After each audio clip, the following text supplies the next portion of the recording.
Hello Internet, still in Brooklyn. Doesn't matter where in the world you live, you need stuff, right?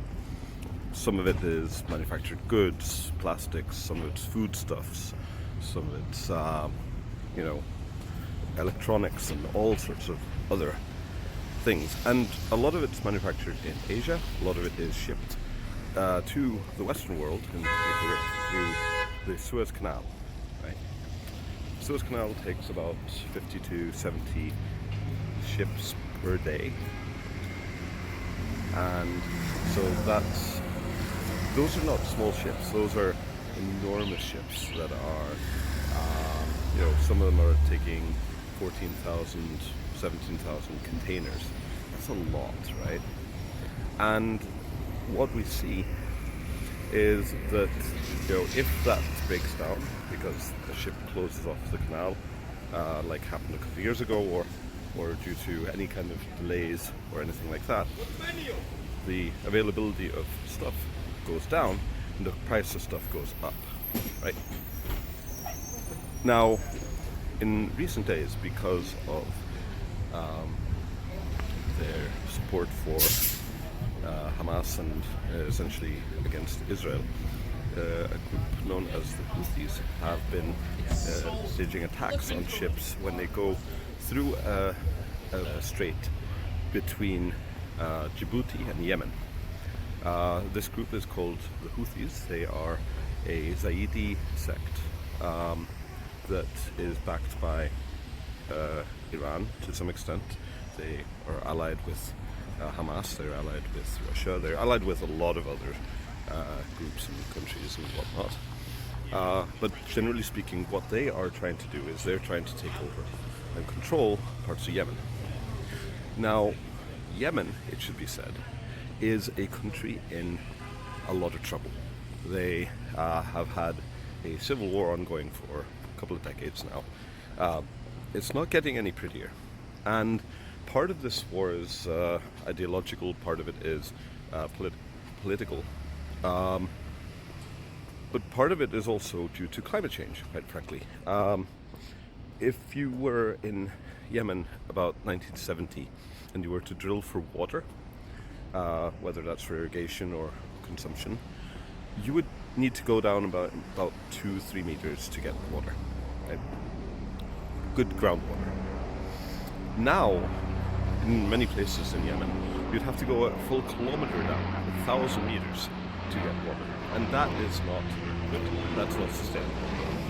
That makes the cost of getting water significantly higher, makes irrigation significantly harder, and basically leads to famine and all sorts of other problems. And that's in addition to all of the political problems and all of the ideological problems that already existed. So Yemen's not in a good state, and in recent years Saudi Arabia has been kind of intervening there, kind of trying to settle things, not actually making things better. It's generally a bit of a mess. Now, the reason to mention this is that the Houthis have now declared that they are going to attack any ships that they consider to be going to Israel, right? And that's somewhat problematic because they don't necessarily know.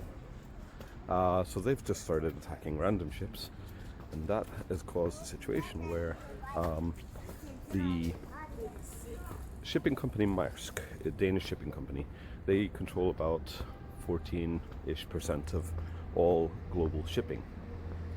They've basically said, we're just not going to go through the Suez anymore, at least until this situation is cleared up. So to date, about 55 ships have been rerouted around the Cape Good Hope in Africa, which adds about 2 weeks to the shipping. Right? That means that, for one thing, any perishable goods are going to be about 2 weeks older by the time they reach your shelves in the stores. It also means that just the amount of shipping that any given ship can do is reduced because they now need to spend 2 weeks longer each way, and that's going to reduce the overall carrying capacity of the world's shipping companies. right? This is not good for anybody. So what's going to happen? Well, hopefully a lot of countries are noticing, and there's going to be a reaction to this, right? Some of that reaction is going to come in the form of the recently announced US plan to work with countries in the Middle East to provide greater security controls around there. Part of it is going to be in form of increased pressure on Israel to maybe declare ceasefire, and part of it's going to be in the form of companies finding alternative pathways, maybe rearranging their shipping options and whatnot. But whichever way it goes, what we're going to be seeing is that these situations are getting more frequent. These kinds of, shall we say, conflict-oriented at global trade routes and such.